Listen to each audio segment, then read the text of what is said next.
The moment the woman's spit landed on the Black Royal Guard's face, time seemed to freeze. A gasp rippled through the crowd, shock and disbelief hanging in the air like a thundercloud ready to explode. The guard, a tall, powerful man in his immaculate red uniform and bearskin hat, did not flinch. His dark skin glistened under the sun, the moisture from the woman's vile act sliding down his cheek. For a second, no one moved. Then, chaos erupted. A man in the crowd shouted, "Did she just?" A woman screamed. Another person raised their phone, capturing the moment. The racist woman, a sharp-faced lady in a crisp beige coat and pearl necklace, smirked. "You don't belong here," she sneered, her voice dripping with malice. The guard clenched his jaw. His training demanded he remain still, emotionless. But something was different this time. The air around him felt heavy. His heart pounded like war drums. A shift in the universe was taking place. Suddenly, a deafening crack split the air. The woman's body jerked. Her eyes widened in horror. Something was happening to her. Something no one could have expected. And then, it had started as a normal morning at Buckingham Palace. Tourists bustled about, clicking photos of the grand gates, admiring the magnificent architecture, and, of course, watching the stoic royal guard stand at attention. Among the tourists, a woman stood out. Her face was tight with judgment, her sharp eyes scanning the scene as if she disapproved of everything she saw. She walked with an air of superiority, her nose slightly raised as if the very air of London was beneath her. Her name was Margaret Wentworth. She wasn't a regular tourist. No, she was British, born and raised. And she hated how things had changed over the years. Too many foreigners, she often muttered. Too many changes. Margaret believed Britain belonged to a certain type of person, and the Black Royal Guard standing proudly at the gate was, in her mind, an insult to tradition. As she approached, her eyes locked on him like a predator watching its prey. He was strong, tall, his dark skin standing in contrast to the red of his uniform.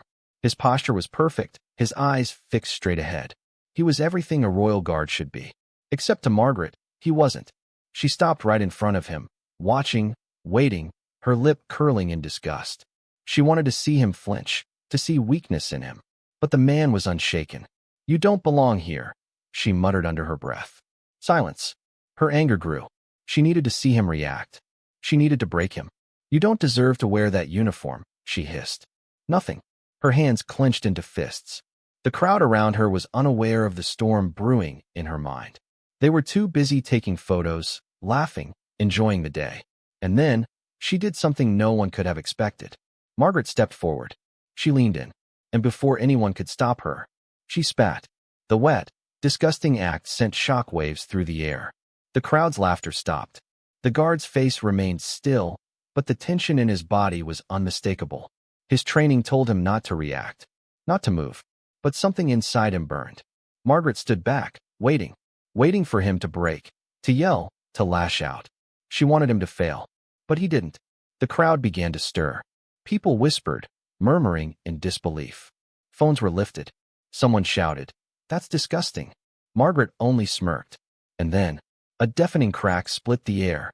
Margaret's body jerked violently, as if an invisible force had gripped her. Her eyes bulged. Her hands flew to her throat, choking on something unseen. She gasped, staggering backward. The crowd screamed. The guard remained still, but his eyes, those deep, powerful eyes, shifted ever so slightly, locking onto Margaret as she convulsed. Something was happening, something no one could explain. Margaret fell to her knees, clawing at her own skin. Her voice came out in broken gasps, her breath stolen from her. People rushed toward her, but something held them back, an invisible force, an energy crackling in the air. And then, in a voice that sent shivers through every spine in the crowd, the royal guard finally spoke. Justice always finds its way. Margaret's eyes rolled back. And then, Margaret Wentworth collapsed onto the pavement, her body convulsing as if gripped by an unseen force. The crowd around her erupted into chaos, some screaming, others frozen in place, unable to believe what they were witnessing. The royal guard remained still, his face an impenetrable mask, but there was something in his eyes, a flicker of something deep, something ancient. The air around him seemed to hum, an invisible force pulsating like a heartbeat. Margaret clawed at her throat, gasping for air. It was as if her own body had turned against her. Her lips trembled, her voice barely a whisper. What's happening to me? No one had an answer. The tourists stood motionless, cameras forgotten in their hands, their breath held as Margaret's body arched in a way that seemed unnatural. It was as if she was being lifted, not by hands, not by ropes, but by something unseen. Then, just as suddenly as it began, she crashed back down. Silence. For a moment, nothing moved except the wind rustling through the trees. Then, gasping, coughing violently, Margaret pushed herself up onto her elbows, her face drenched in sweat. The arrogant, sneering woman from moments ago was gone. In her place was someone pale, terrified, trembling like a leaf. What was that? A man in the crowd murmured. Did you see how she? Another whispered. The murmurs grew louder, fear and fascination mingling in their voices. Margaret's breath hitched. She turned her head slowly, her eyes locking onto the royal guard, the same one she had spat on. He was still there, still standing, and he was watching her. His face hadn't changed. His expression remained blank, unreadable. But his presence was different now. It felt larger, more powerful, like he was no longer just a man standing guard, but something more. Margaret's skin crawled. The moment their eyes met, a sensation washed over her, a deep, unsettling fear. It was as if something ancient had stared back at her, something that had seen and judged. And she knew. She knew she had made a mistake. She scrambled to her feet, her knees shaking beneath her. I need to go, she muttered, her voice barely a whisper. But the crowd wasn't done with her. Apologize, someone shouted. Margaret's head snapped up.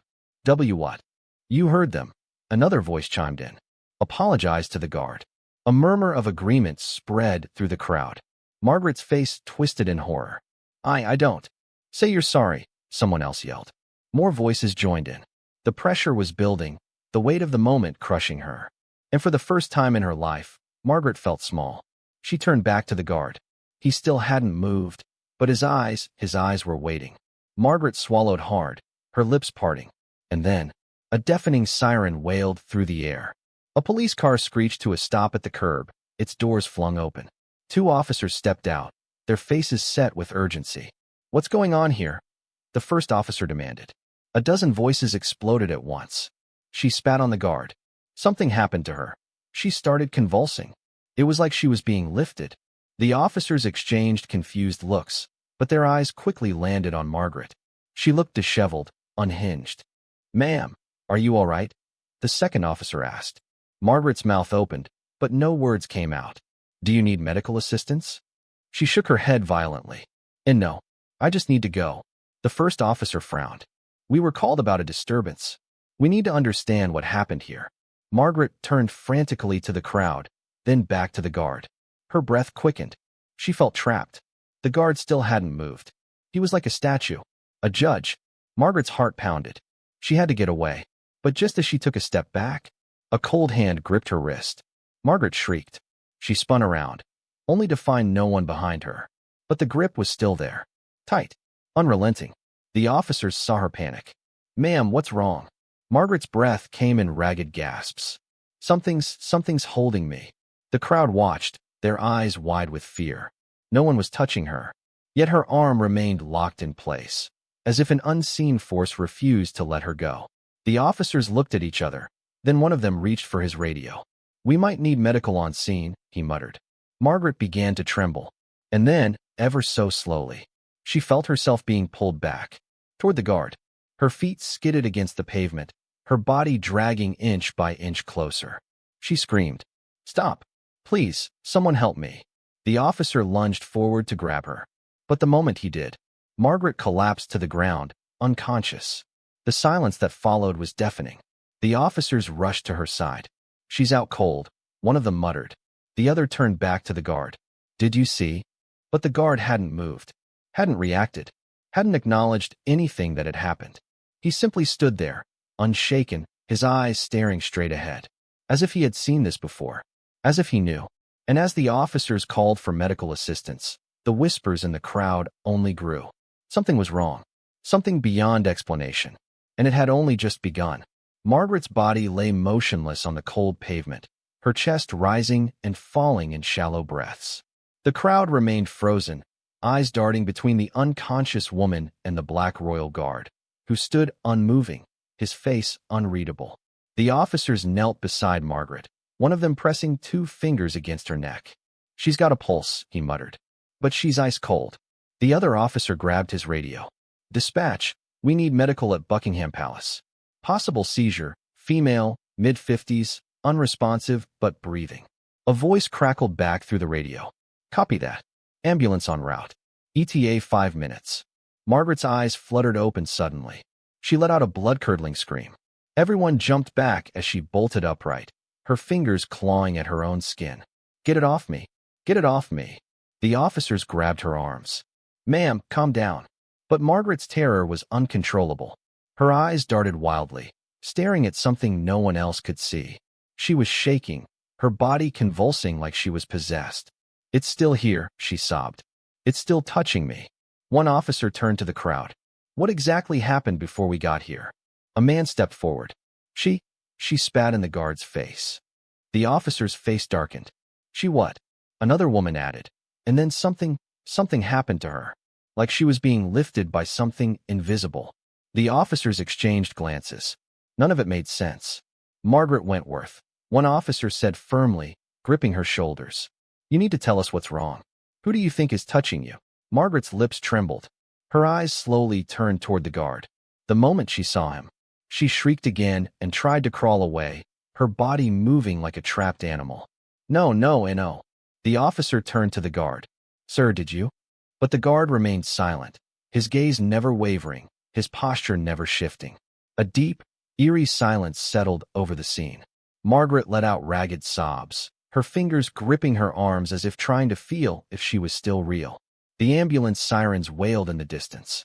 A pair of paramedics rushed through the crowd, carrying a stretcher. "What's the situation?" one asked. "Female, mid-50s, had some kind of episode. She lost consciousness for a minute, then woke up screaming about something touching her." Margaret's head whipped toward the paramedics. "I'm not crazy," she hissed. Something unnatural happened to me." The paramedics exchanged a wary glance, but nodded. "All right, ma'am, let's get you checked out." They lifted her onto the stretcher, but the moment she was strapped in, her body jerked violently. She gasped, her back arching unnaturally, her limbs stiffening. The paramedics tried to restrain her, but her body convulsed harder. "Seizure?" one paramedic asked. "No, this is different," the other replied, gripping her arm. "She's ice cold, but her heart rate is through the roof." Margaret's head snapped forward, her eyes now locked directly onto the Royal Guard. Her lips moved, but the voice that came out, it wasn't hers. "You shouldn't have done that," the voice rasped. The crowd recoiled. One of the officer's hands went to his holster. "What the hell?" Margaret's face twisted, her mouth curling into an unnatural grin. "You disrespected the bloodline." The voice continued, deeper now, filled with something ancient. "And justice has been served." Her entire body slackened. Her head lolled to the side. And then, she began laughing. Not a normal laugh. Not a hysterical laugh. But a low, guttural, hollow laugh that made the air itself feel heavier. One of the paramedics pressed his fingers to her neck again. Her pulse just dropped. "It's slowing down." The second paramedic grabbed the radio. "We need to move, now." The officers stepped back as they rushed her to the ambulance. The crowd, still buzzing with fear and confusion, parted like waves. But even as they carried her away, her eerie, breathless laughter continued. And as the doors of the ambulance slammed shut, the Royal Guard finally moved. Just the slightest tilt of his head, as if he had known all along how this would end. That night, the story was everywhere. The headline screamed, "Tourist collapses after attacking Royal Guard, doctors baffled." Strange incident at Buckingham Palace. Woman claims unseen force punished her. Witnesses describe supernatural event at palace gates. Social media exploded. Videos of the incident had gone viral. People argued in comment sections. Some called it karma. Some called it fake. But those who had been there, they knew. Something had happened that day, and it was far from over. Margaret lay in a hospital bed, her body weak, her skin still as cold as ice. She hadn't spoken since she was admitted. Not a single word. But when the nurse checked on her that night, Margaret's lips moved. A whisper, so faint it was barely heard. And yet, when the nurse leaned in closer, she swore she could hear it. A name, spoken in a voice that didn't belong to Margaret. A name no one had spoken in centuries. The nurse's blood ran cold. She turned and ran out of the room. Because she knew, deep down, whatever had touched Margaret that day, it wasn't finished with her yet. The hospital room was silent, except for the faint beeping of the heart monitor. Margaret lay motionless, her face pale and hollow, her breath coming in slow, measured gasps. The nurse who had just fled the room was still trembling, standing in the hallway outside, her mind racing. She had heard it. A name she didn't recognize, but one that sent chills down her spine. She wasn't the only one affected. Down the hall, two doctors stood whispering. "She's been like this since they brought her in?" one asked. The other nodded grimly. Unresponsive, but stable. No sign of head trauma, no seizures. Just like this. Almost catatonic. But you heard what the paramedics said. The way she was acting. And now, the nurses are saying she's whispering things in her sleep. The first doctor hesitated. He didn't believe in the supernatural. He was a man of science. But something about this case unsettled him. He glanced through the small glass window of Margaret's room. She hadn't moved. Yet her presence felt wrong. Inside the room, Margaret's mind was not her own. She was trapped. Somewhere dark. Somewhere cold. She wanted to scream, to move, to escape, but she was frozen. The walls around her pulsed like a living thing, whispering voices slithering in her ears. Shadows moved at the edges of her vision, stretching toward her, circling like predators. Then, through the darkness, she saw him, the Black Royal Guard. But he was no longer at Buckingham Palace. He stood in the shadows, staring at her with those same unreadable eyes. Margaret tried to speak, but her throat felt full of ice. The whispers grew louder. And then, he stepped forward. His voice was deep, calm, powerful. "You shouldn't have done that." Margaret whimpered.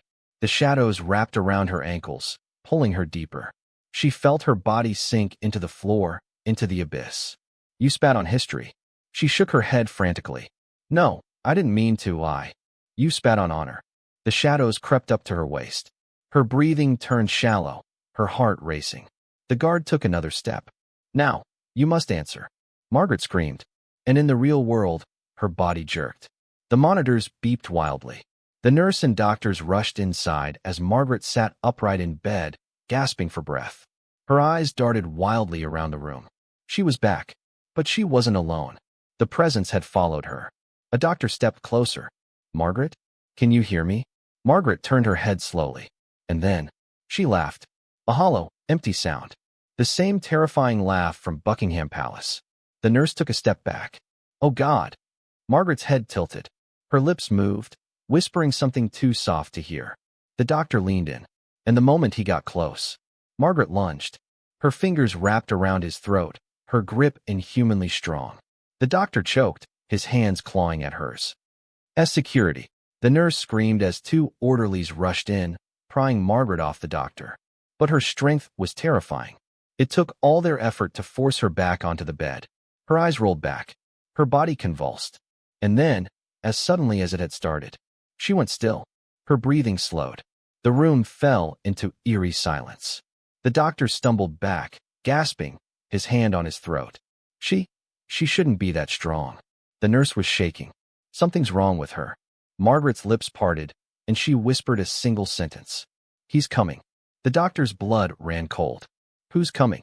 Margaret's eyes snapped open. And for the briefest moment, they weren't her eyes at all. They were his. The Royal Guards. Dark, unwavering, filled with something ancient. The nurse screamed. The heart monitor flatlined. Margaret's body went limp. The doctors scrambled, calling for resuscitation, but deep down, they all knew. Something else had just taken over. And it wasn't human. That night, as the hospital tried to understand what had happened, something strange occurred at Buckingham Palace. The same Black Royal Guard from earlier that day was standing at his post, still as a statue. But then, his lips moved. His fellow guards didn't notice. No one did. But if someone had been close enough to hear, they would have recognized the words. The same words Margaret had whispered before she flatlined. "He's coming." And then, the palace lights flickered. A cold wind swept through the air. And something unseen, something old, shifted in the shadows. It had begun. The hospital room where Margaret lay had gone eerily silent. The heart monitor continued its unbroken beep, the symbol of death. But the doctors and nurses hovering around her bed weren't reaching for a defibrillator. They were frozen in place. Because Margaret's body, though lifeless, had not lost its presence. A stillness filled the air, thick and suffocating, pressing against their chests. It was as if something unseen had stepped into the room. The doctor closest to the bed hesitated, then reached forward to close Margaret's eyes. But before his fingers could touch her, her lips twitched. The nurse gasped. Margaret's mouth slowly stretched into a smile. A wide, unnatural smile. Then, she exhaled. A long, cold breath that sent chills down the doctor's spine. The lights above flickered. The heart monitor, still showing a flat line, gave a sudden, sharp spike. And then, Margaret's body sat upright. A collective scream tore through the room. The nurse stumbled backward, knocking over a tray of surgical instruments. The doctor tripped, barely keeping himself from falling. Margaret's head turned too slowly, like a marionette being controlled by invisible strings. Her eyes were still open, but there was nothing inside them. The heart monitor continued flatlining, yet she was awake. A deep, guttural voice, one that was not Margaret's, crawled from her throat. The door is open now. Then, with a horrifying snap, her head jerked to the side, and she collapsed. The flatline finally stopped, but not because she was alive. The heart monitor had simply shut off. The screen went completely black. And then, so did the entire hospital. The power went out. Outside, a citywide blackout swept through London. Streetlights flickered and died. Shops plunged into darkness. The great lights illuminating Buckingham Palace vanished, leaving the grand structure draped in shadows.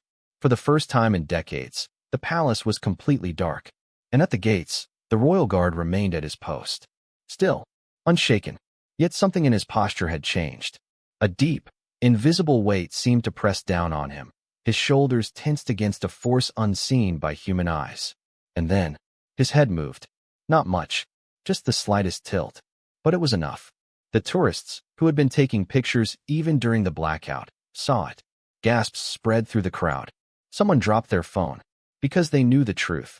The royal guard was not supposed to move. Not while on duty. Not under any circumstances. And yet, he had. A woman, clutching her husband's arm, whispered, "Did you see that?" A man near her nodded slowly, eyes wide with terror. The guard's head, now slightly tilted, remained just off-center, as if he were no longer looking straight ahead. As if he were watching them now. Then, in the distance, a clock tower bell tolled. Once, twice. The deep, metallic sound rolled through the empty streets, cutting through the blackout. And the moment it did, the royal guard smiled. The crowd screamed. It was small, barely noticeable, but it was there. A grin. Something that should be impossible. And then, just as suddenly, the lights came back on. The palace glowed once more. The city streets buzzed back to life. And the royal guard was standing still again, expressionless, unmoved, as if nothing had happened. But the people who had seen it, they would never forget. Because something was awake now. And it was only just beginning. Miles away, in the hospital, Margaret lay in her bed, completely unresponsive. A team of doctors surrounded her, baffled, checking her vitals again and again. She died, one whispered. And then she what? Came back? This isn't possible. The nurse who had been there earlier refused to go near her. She stood at the doorway, hugging herself, whispering prayers under her breath. She knew. Margaret had not come back. Something else had. And then, Margaret's fingers twitched. It was barely noticeable, a small jerk, but the nurse saw it. Her breath hitched. She took a step back. Margaret's lips moved, forming silent words. The nurse leaned in, against every instinct telling her not to. And what she heard froze her blood. "You all think you are safe." A single tear rolled down the nurse's cheek. Margaret's head turned. Her eyes opened. And in a voice not her own, she whispered, "He's already here." The nurse screamed. And across the city, the royal guard smiled. The scream from Margaret's hospital room echoed down the sterile white corridors, chilling the blood of everyone who heard it. The nurse stumbled backward, her breath coming in short gasps. Margaret was awake, but she was not herself. The doctor nearest to the bed hesitated. "Margaret, can you hear me?" Margaret's eyes, cold, empty, wrong, slowly shifted toward him. Her lips parted, and she laughed. It was low at first, almost like a whisper. But then it grew louder, filling the room with a sound so unnatural that the doctor's hands trembled. The lights flickered again. The machines beeped erratically. The air felt thick, suffocating, as if something unseen had stepped into the room. Margaret's laughter stopped. Dead silence. Then, in a voice that wasn't hers, she spoke. "The gate has been opened." The doctor stepped back. What gate?" Margaret's head tilted, her face stretching into an eerie smile. "You will see soon enough." The words sent a shiver down the doctor's spine. He turned to the nurse, who was still clutching the doorframe, pale as death. "Get security," he ordered. The nurse didn't move. "Now," he snapped. She turned and bolted down the hallway, her footsteps echoing loudly. The doctor turned back to Margaret, only to find her standing beside the bed. His breath caught in his throat. She had moved, but she hadn't gotten up. 1 second, she had been lying in bed. The next, she was there, standing, unblinking, staring. "You don't understand," she whispered. The doctor took a cautious step back. "Margaret, I need you to sit back down." She didn't move, didn't blink. She simply smiled. And then, her body convulsed. Her back arched violently, her limbs twisting at unnatural angles. Her jaw opened too wide, as if something was crawling out from inside her. And then, she screamed. Not like a human, like something ancient, something wrong. The hospital lights exploded, showering the room in sparks. The doctor turned to run, but the moment he did, Margaret was suddenly in front of him. Too fast, too impossible. "You don't run from this," she whispered, her voice echoing unnaturally. The doctor shoved her backward, breaking into a sprint just as security burst into the room. The guards rushed forward, pinning Margaret to the bed. But her strength, it was unnatural. It took 4 of them to hold her down. And even then, she laughed. Across the city, at Buckingham Palace, the royal guard stood motionless at his post. But something was different now. A subtle shift. A presence. The air around him hummed with unseen energy. The tourists who had gathered earlier had mostly left, but a few remained. Some whispered about the strange things they had witnessed. Others tried to convince themselves it had been a trick of the mind. And then, in the silence of the evening, the guard moved again. Not a twitch. Not a small adjustment. He turned his head. Fully. A collective gasp erupted from the remaining tourists. One man, holding his phone, captured the moment in real time. His hands shook as he whispered, "That's not supposed to happen." The guard's head tilted just slightly, his gaze now on them.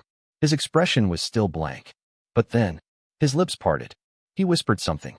Something too soft to hear. The man with the phone slowly stepped closer, holding up his device to record. "Did you hear that?" he whispered to his friend. "What did he say?" The man gulped. "I don't know, it sounded like a name." The friend frowned. "A name? Whose name?" The man's grip tightened on his phone. "I don't know, but it sounded like." He hesitated. Then, the royal guard's eyes snapped right to him. The man froze. His entire body locked in place. And then, the royal guard smiled. At that exact moment, back at the hospital, Margaret stopped struggling. Her body relaxed completely. Her head lolled to the side, and for the first time since the incident, she spoke normally. Her voice was weak, trembling. "Please," she whispered. "Help me." The doctor, still shaken, stepped forward cautiously. "Margaret? Is it really you?" Tears welled in her eyes. Her lips quivered. "Something is inside me," she choked out. I don't know what's happening." The doctor exhaled shakily. He glanced at the security guards, nodding for them to ease up slightly. "It's okay, Margaret. You're safe now." Margaret looked up at him, her eyes glassy with fear. "No." She gripped his wrist tight. "You don't understand." The doctor stiffened. Margaret, her grip tightened unnaturally, her nails digging into his skin. She leaned forward, and in a voice that was not her own, she whispered, "He's inside the palace now." The doctor's breath hitched. "Who? Who's inside the palace?" Margaret's lips trembled. Her eyes, filled with terror, darted wildly as she whispered, "The one who does not belong." The air in the room dropped. The lights flickered again. The security guards stiffened, their skin crawling with unease. And then, Margaret's body jerked. Her mouth stretched open, wider than should be humanly possible. A scream erupted from her throat. A scream that did not belong to her. The windows shattered. And deep inside Buckingham Palace, the royal guard, still smiling, turned and walked through the gates, breaking every rule, breaking every law of his duty, because he wasn't the guard anymore. Something else was inside him now, and London would never be the same again. The streets of London were eerily quiet as the royal guard stepped through the grand gates of Buckingham Palace. The guard stationed nearby did not stop him. They didn't move at all. Their eyes were vacant, their bodies frozen as if locked in place. They were still breathing, but they were not there anymore. And the tourists outside, those who had seen the impossible, they began backing away. One woman whispered, "This isn't real. This isn't happening." A man next to her, still gripping his phone, tried to record. But when he looked at the screen, the royal guard wasn't there. Only an empty gate. Only a hollow space where he should have been. And yet, he stood before them, as clear as day. His tall frame, his crimson uniform, his towering bearskin hat. The only difference was the way he moved now, like a puppet just learning how to walk. A young boy in the crowd clutched his mother's hand. "Mom, what's wrong with his face?" His mother pulled him closer, her breath quickening. "Don't look, sweetheart." But it was too late, because now they all saw it. The smile. A small, unnatural curve of the lips. Barely there. But it shouldn't be there at all. A royal guard never moved, never reacted, never smiled. And yet, this one did. Then, he spoke. A single, whispering word. "Margaret." Gasps spread through the crowd. Someone dropped their phone. And suddenly, the royal guard's eyes shifted. Slowly, deliberately, to look at each and every one of them. One by one. Watching. Choosing. The tourists bolted. Some ran screaming down the streets. Others stumbled over themselves, desperate to get away. The man with the phone sprinted, his breath ragged. He turned one last time, and the guard was now at the gate again, standing perfectly still, as if he had never moved at all. But the man knew what he had seen, and so did the cameras watching from the palace's security room. Because inside Buckingham Palace, the feed had gone black. Back at the hospital, Margaret was strapped to the bed, her limbs restrained. Her body convulsed in erratic twitches, her breath coming in ragged, shallow gasps. The nurse who had run for security earlier stood in the corner, refusing to step forward. Something was deeply wrong with Margaret, and they all knew it. The doctor adjusted his glasses, trying to steady his shaking hands. "Margaret," he said slowly, "you need to tell us what's happening." Margaret's head lolled to the side, a weak smile twitching at her lips. "You wouldn't believe me." The doctor swallowed. "Try me." Margaret's eyes flickered with something not human. "You think I'm the first?" The doctor's pulse quickened. "The first what?" Margaret's fingers curled slightly, testing the restraints. She leaned forward, just enough to make everyone uneasy. "There have been others." The air in the room dropped 10 degrees. The doctor's breath misted in the sudden chill. The security guard stiffened, shifting uncomfortably. Margaret chuckled, and her voice overlapped, like multiple voices speaking at once. "You think the guard is the only one?" The doctor's skin crawled. Margaret's head tilted sharply, her grin widening. "They have always been here. Watching. Waiting." The doctor's voice shook. "Who?" Margaret exhaled slowly, and whispered. "The forgotten." The fluorescent lights above them flickered violently. The monitors beeped erratically, as though the machines themselves were afraid. Then, outside the hospital, every single streetlight in London went out at once. Inside Buckingham Palace, deep within the security control room, an officer frantically adjusted the cameras. He had seen everything. The guard moving. The impossible glitch in reality where the man had disappeared from video. And now, the blackout. One of the other guards cursed under his breath. "This isn't a normal power cut." The lead officer, an older man with years of experience, swallowed hard. "No," he admitted. "It isn't." The backup generators buzzed to life, casting a dim glow across the room. The cameras flickered back online, but the feed from the main entrance remained black. One officer tapped the monitor. "Is it broken?" Then, the screen changed. A single image appeared. The royal guard, standing in the hallway. Inside the palace, the officers froze. "That," one of them stammered. "That can't be right. They don't leave their posts." Another screen flickered. Now, the royal guard was in a different hallway. Then another, and another. Every few seconds, he was somewhere else. Moving without moving. Teleporting. But always staring directly at the cameras. The lead officer grabbed the radio. "We need a team to check the East Wing now." No response. "Hello," he barked. "Security, do you copy?" Silence.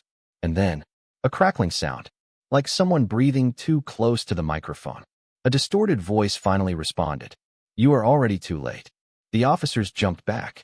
One of them yanked the radio away from his mouth. Who the hell was that? The lead officer didn't answer. Because on the screen, the royal guard had stopped moving. He was now in the center of the palace's grand hallway, facing the throne room, and the door was slowly creaking open. In the hospital, Margaret's breath quickened. Her body arched, the restraints digging into her skin. Her voice came out in gasps. "He's inside." The doctor leaned in.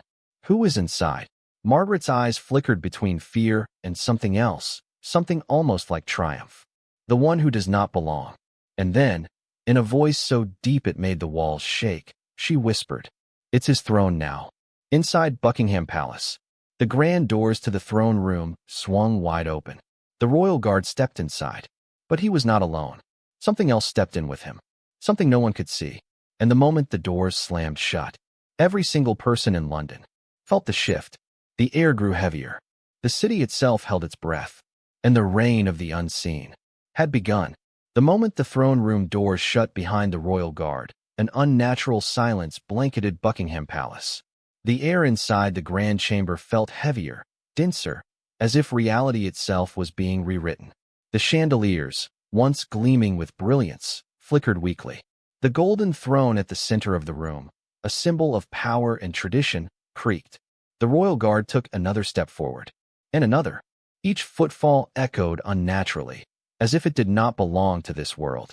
Then, the entire palace trembled. The portraits lining the walls tilted, their frames rattling. The grand windows overlooking the city cracked, spiderweb fractures spreading as if something unseen had pressed its weight against them. And in the security room, the cameras shut off. All of them. The officers monitoring them leaped up, frantically pressing buttons, trying to restore the feed. "Get them back online now," the lead officer barked. But the screens remained black. All except one. One flickering image remained. The throne room. The royal guard, still standing before the empty throne, his back facing the camera. But something was different. Something was wrong. His uniform, once pristine and sharp, was changing. Dark stains bled through the fabric, like ink seeping through paper. The crimson red of his coat deepened into a near-black hue, unnatural and shifting. The gold buttons on his chest warped, twisting into strange symbols that no one recognized. And then, his head moved. Slowly, deliberately. A full turn over his shoulder, until his face no longer looked human. A collective gasp filled the security room. One officer stumbled backward, knocking over his chair. What the hell? And then, without warning, the doors to the security room burst open. A howling wind tore through the space, knocking over papers, monitors, and chairs. The officers shielded their eyes as a coldness unlike anything they had ever felt sank into their bones. The lead officer clutched the table for support, forcing himself to look toward the open door. And he saw him, the royal guard, but not the same one who had once stood outside the palace gates. His skin was shadowed, his eyes two hollow voids, darker than the absence of light. And that smile, a grotesque, stretching grin, unnatural and filled with something ancient. The officers screamed, but the royal guard only raised one hand, and every single one of them collapsed. Across the city, inside the hospital, Margaret's body went rigid. Her eyes widened in horror, her breath coming in short, rapid gasps. The heart monitor beside her flatlined again, yet she was still awake. The nurse gripped the doctor's arm, her voice shaking. "Doctor, she's." Margaret's mouth opened, and a sound that did not belong to this world poured out. A low, rumbling frequency, something deeper than a growl, something that felt as if it were vibrating the very air in the room. The lights flickered wildly. The machines malfunctioned, the screens filling with symbols, images, things that no one understood. Then, Margaret spoke, but her lips did not move. "It has begun." The doctor stumbled backward. What has begun?" Margaret's body twitched violently against the restraints, her spine arching off the bed. The temperature in the room plunged. The walls trembled. And then, Margaret's eyes turned completely black. No whites, no pupils, just darkness. And in a voice layered with something inhuman, she whispered, "The throne is taken." The power in the hospital went out completely. And somewhere, in the heart of Buckingham Palace, a new ruler sat upon the throne. Inside the throne room, the transformation was complete. The royal guard, if he could even be called that anymore, was now seated upon the golden throne. But the gold had faded. The throne, once a gleaming symbol of monarchy, was now twisted, darkened, corrupted, the metal warping into something ancient. And the figure seated upon it. He was smiling, a deep, knowing smile. His blackened eyes stared into the empty room. And then, he spoke. For the first time, in a voice that was not of this world, he spoke. All shall kneel. The palace shook. The city trembled. And across London, unseen forces stirred. Things that had long been buried. Things that had long been forgotten. The reign of the unseen had truly begun. And no one was safe anymore. The ground beneath London trembled. Not like an earthquake. Not like a storm. But like something waking up. Something that had been asleep for centuries. Inside Buckingham Palace, the walls twisted, the air thickened, and the very foundation of history shifted under the weight of an unseen presence. The figure on the throne, once a royal guard, now something far beyond human, tilted his head, his hollow black eyes staring into nothing, yet seeing everything. Outside, the streets were silent. The tourists who had witnessed the unnatural movement of the guard had long since fled. But London itself felt wrong. The sky above the city, once a deep midnight blue, was now darker than night should ever be. There were no stars, no moon, only shadows. And in the deepest corners of the city, where the streetlights no longer reached, something moved. Whispers. Low, slithering voices crawled through the air, creeping through alleyways, spilling from places where no mouths existed. The people of London felt it. A mother walking home with her child suddenly clutched her chest, gasping for breath. An old man on a quiet street stopped mid-step, looking around in confusion, his mind screaming that he was being watched. And a young man, scrolling mindlessly on his phone, froze as the screen glitched, showing an image that hadn't been there before. A face, the royal guard's face, staring directly at him. He dropped his phone with a shaky breath. Something was wrong. Something was horribly, horribly wrong. And inside the hospital, Margaret gasped awake. The monitors were dead, the power still out, but she wasn't unconscious anymore. She wasn't even herself anymore. Her dark, empty eyes locked onto the doctor, who was trembling at the edge of the room. It's here, she whispered. The doctor backed away. What's here? Margaret's head tilted. The movement was wrong. Slow, deliberate, as if something else was testing out her body. The king, she whispered. The doctor's blood ran cold. Margaret smiled. And he's calling his army. Across London, the forgotten ones stirred. Deep underground, beneath the layers of the city no one spoke of, something woke up. Hands, too long and too thin, pressed against stone walls, cracking them. Figures that had no names blinked open their hollow eyes, sensing their master's return. They had been here before. Before the city. Before the kingdom. Before humans even knew they existed. And now, it was time to rise again. Inside Buckingham Palace, the new ruler finally moved. Slowly, deliberately, he lifted his hand, and the shadows in the throne room responded. They shifted, expanded. A shape formed behind him. Something massive, inhuman, but just barely visible, as if reality itself was trying to deny it existed. And then, the doors to the throne room burst open. A group of armed palace guards stormed in, their guns raised. Step away from the throne, one of them barked. The figure in the seat didn't move, didn't react. And then, he smiled again. The guards hesitated. A deep rumbling sound filled the chamber, vibrating the very air. One of the guards, the bravest among them, took a step forward. I said, but the words never left his mouth. Because suddenly, he was gone, vanished. The other guards stumbled back in horror, their guns shaking. The man who had been standing there just a second ago no longer existed. There was no scream, no struggle, just nothing. The figure on the throne tilted his head, his black eyes gleaming. And then, another guard disappeared. This time, right before their eyes. One blink, gone. The remaining guards panicked. One of them fired his gun, a single shot that rang out through the throne room. The bullet never hit its target. Instead, it froze in midair, suspended, held by nothing at all. Then, in slow motion, The bullet reversed direction, and with a whispering hum, it shot straight back into the man's chest. He collapsed instantly, his blood spreading across the marble floor. The last remaining guards turned to run, but the doors slammed shut. Their screams were cut off. Outside, the people of London felt it.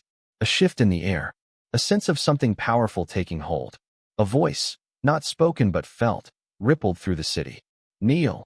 And all across London, people collapsed to their knees.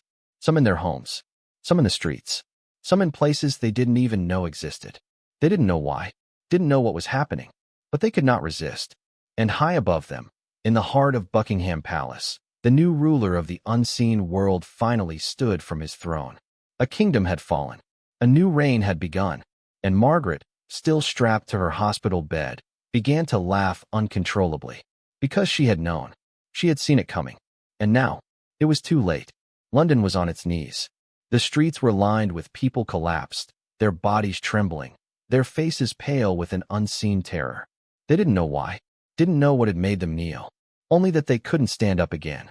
Even those inside their homes, the ones who hadn't seen the unnatural things unfolding in Buckingham Palace, felt it.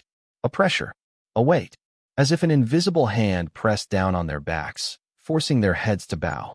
Something ancient, something powerful, something that had not walked this land for centuries, until now.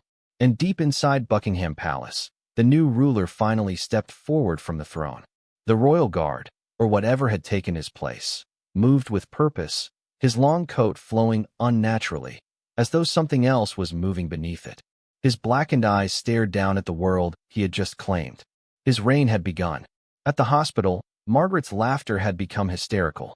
She was thrashing against her restraints, the sound of something else laughing with her whispering through the walls. The nurse had collapsed to her knees, unable to breathe, clutching her chest. The doctor, still gripping the edge of the bed, forced out, "Margaret, what's happening? Tell me."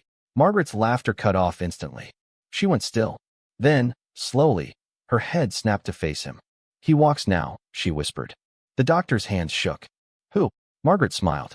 But it was not her smile anymore. It was his. The forgotten king. The air in the hospital dropped below freezing. The lights above dimmed, their glow swallowed by an unnatural darkness. The nurse gasped for air, her skin turning pale. "Doctor." But before she could finish, Margaret lunged forward, breaking the restraints like they were nothing. Her hands grabbed the doctor's throat, lifting him off the ground with impossible strength. His feet kicked the air, his breath choking. The nurse screamed, trying to pull Margaret away. But the moment she touched Margaret's skin, she collapsed, unmoving, eyes wide. The doctor, barely able to breathe, stared into Margaret's blackened eyes, seeing something far worse than death inside them. "You should not have interfered," she whispered. The doctor's vision blurred, darkness creeping in at the edges. Then, Margaret's head jerked suddenly, as if something inside her was resisting. Her grip loosened, and for just a second, her real voice broke through. "Help me," she choked out, her lips trembling. "He's inside me, I." Then, just as suddenly, her body seized violently. A piercing scream, one that shook the entire hospital, tore out of her throat. The windows shattered. The machines overloaded. And then, Margaret collapsed, motionless. The doctor gasped for air, falling to the floor, clutching his throat. He was alive. But the nurse was not breathing anymore. The doctor crawled toward Margaret's body, his chest heaving. And as he reached her, she slowly, painfully, opened her eyes. And in a voice that was not hers, she whispered, "He's coming for you next." The hospital lost power completely. The darkness swallowed them whole. Inside Buckingham Palace, the new ruler walked through the halls, the very walls warping in his presence. Every single painting twisted, the faces of monarchs shifting, their expressions turning into masks of horror. The air hummed with whispers, memories of the past, of things hidden beneath the foundation of London itself. The palace staff had fled. The remaining guards had vanished, erased from existence. And now, the throne room doors swung open once again. A single figure stood in the doorway, one who had been watching from afar, waiting, the Prime Minister. His face was pale, his hands shaking, but he had come. He had seen the footage. He had felt the power shift in the city. And he knew, this was no longer a kingdom he ruled. "Who are you?" the Prime Minister whispered, his voice barely above a breath. The royal guard tilted his head slightly, watching him. Then, in a deep, resonating voice, he answered, I am the one your history erased. The Prime Minister's hands tightened into fists. This is Britain. We don't bow to tyrants. The air itself vibrated at his words. The figure in the throne laughed. A low, chilling sound that rattled the very bones of the palace. Then, he stood, and in a voice that made the chandeliers shake, he said, Britain has always belonged to me. The Prime Minister's breath hitched. And then, he fell to his knees. His body refused to obey him. Tears streamed down his face as he realized. He had lost control. The entire country had. And above the city of London, the sky rippled, as if something beyond reality was forcing its way through. The new era had begun. The forgotten king had returned. And no one, not even the gods of old, could stop him now. London was no longer London. The city still stood. The buildings remained. The streets stretched. The lights flickered weakly. But something had changed. The air was different, thicker, as if an invisible hand had reached into the very essence of the city and twisted it into something new. Something wrong. The sky above was no longer black. It was emptiness. A deep, swirling void that seemed to stretch forever, swallowing the moon, the stars, the very concept of night itself. And below it, the people still knelt, trapped, forced to bow to a ruler they could not see, could not understand, yet somehow knew was now above them all. Their bodies refused to rise. And inside Buckingham Palace, the forgotten king had fully awakened. The Prime Minister's body shook as he knelt before the thing that now ruled. The thing that had once been a royal guard. The thing that was no longer anything remotely human. He tried to resist, to move, to speak, to fight back, but his body would not obey him. All he could do was stare upward, into the hollow blackness where eyes should have been. The forgotten king tilted his head. You fight against nothing. The words were not spoken. They appeared, vibrating inside the Prime Minister's skull, warping the air itself. The Prime Minister gritted his teeth. You think I'll just let you take this country? The shadows in the room stirred. The chandeliers above dimmed, their golden glow drowning in darkness. The air crackled with something ancient, something that had been buried beneath history itself. It was never yours to begin with. The Prime Minister choked, his chest tightening, his breath vanishing from his lungs. Something unseen had wrapped around his throat. Something cold, powerful. The forgotten king took another step forward, and the entire palace shook beneath his feet. You stand in my kingdom, pretending to rule. The walls warped, the paintings of past monarchs twisting, their faces stretching into expressions of horror. The Prime Minister clawed at his own throat, trying to breathe, but he couldn't. His lungs burned. His heart pounded violently. The forgotten king raised one hand, and the shadows around them rose with it. Stretching, growing, taking shape. Figures began emerging from the darkness. Tall, thin creatures with hollow faces, their limbs too long, their movements unnatural. They were not human. They were never human. And yet, they had been here before. Watching, waiting, buried beneath the streets of London, where no history books dared to go. The Prime Minister finally understood. This wasn't an invasion. This wasn't new. This was a return. Something that had always been waiting, just beneath the surface of the world, for the day it could rise again. And now, it had. Do you feel it? The forgotten king whispered. The Prime Minister felt it. A shift, a pull, like the entire world itself was bending to something older, greater, and more unstoppable than anything humanity had ever known. And then, he collapsed. His body hit the floor with a sickening thud. Unmoving, lifeless. The forgotten king did not spare him another glance. Instead, he turned and walked toward the balcony. The golden doors swung open at his mere presence, the wind howling as the city stretched below him. London, his kingdom, his throne. The people below, still trapped in forced kneeling, trembled as the air rippled. They did not dare to look up, but they felt him, felt the weight of his rule, pressing down on their very existence. And then, with a voice that shook the entire city, that echoed through every building, every street, every soul, he spoke, "Rise." And the forgotten ones beneath the streets finally answered. Deep underground, where no human should have ever set foot, the buried woke up.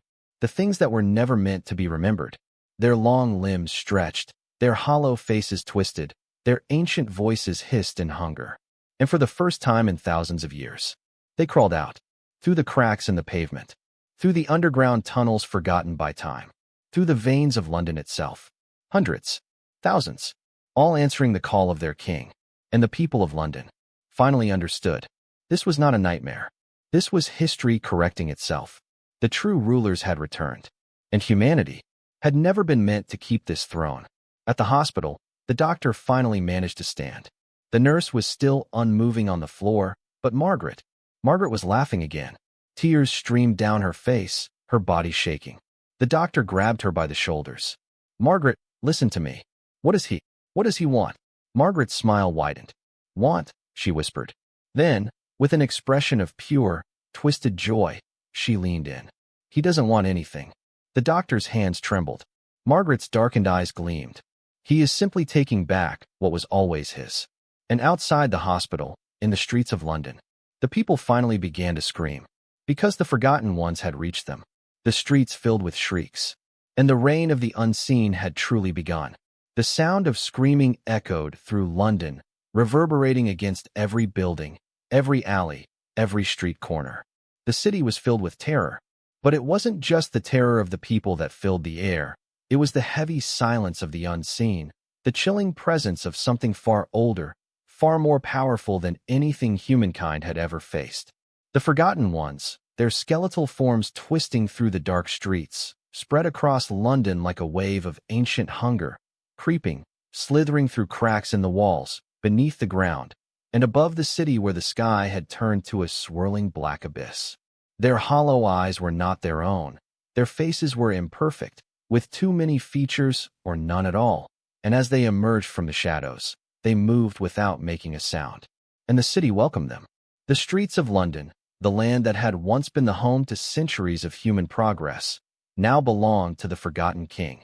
The one who had walked this earth long before kings and queens, long before cities or nations or empires. And his arrival had shattered everything. Inside Buckingham Palace, the doors to the grand hall creaked open. The forgotten king stepped into the light of the palace once again.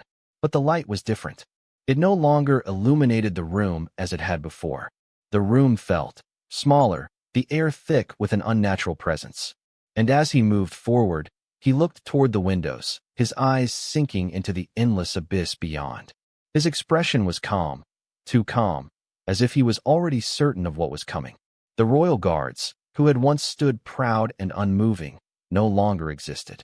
The figures that had replaced them were not human, but creatures of shadow and whispers, their faces always shifting, never fully solid. They followed their king, silent and steady, as he made his way to the center of the room. And there, on the throne, he sat. But it was not the throne as it had been. The gold had faded, the cushions were stained and torn, and the seat itself had transformed, now resembling something ancient and terrifying. The armrests were adorned with runes that glowed faintly, and the seat itself was carved from something that was not stone, not wood, but something much darker.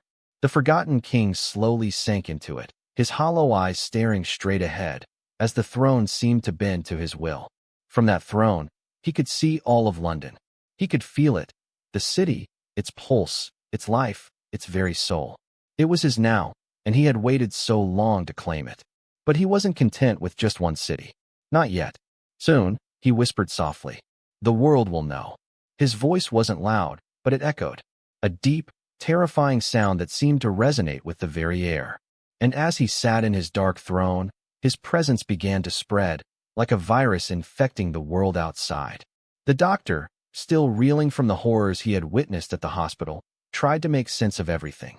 He had barely escaped the clutches of the shadowed things that had been lurking in the halls when the lights went out. The unnatural presence that filled the air, the voices whispering from the corners of the room, still haunted him. He stumbled through the deserted streets, his heart racing, unsure where to go. But something deep within him, something primal, told him to go toward the palace.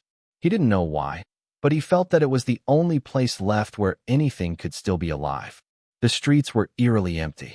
There were no people walking, no cars passing by, just the wind, carrying with it the sense of an entire world unraveling.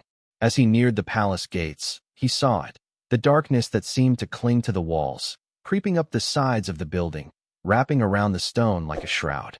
He didn't understand. He didn't know what was happening, but he could feel it. The palace was alive now, and it wasn't human. He stepped forward, but his body stopped.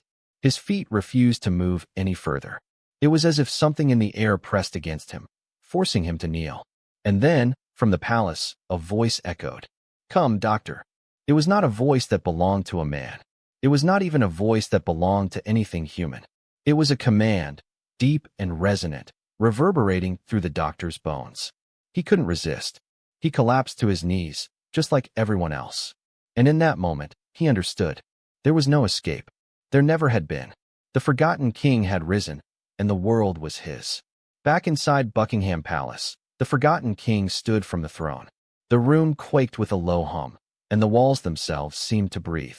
He walked toward the balcony once more, looking down at the darkened city below. The forgotten ones, those creatures of the abyss, were emerging from every corner, every crack in the streets. London was dead, but it was only the beginning. The forgotten king raised his hand, and the shadows answered. The world shifted with the power he wielded, and in the distance, the sky itself seemed to bend. He could feel it, the power, the saturation of darkness that now enveloped the world. "This is only the beginning," he whispered. "The world will kneel, or it will be consumed." And from the depths of the shadows, the forgotten ones answered. The forgotten king smiled. It was not a smile of joy, but of victory. And the world, in all its great beauty and its unrelenting pride, would never be the same again. The end had come, and the forgotten king had claimed his throne, for the world was his.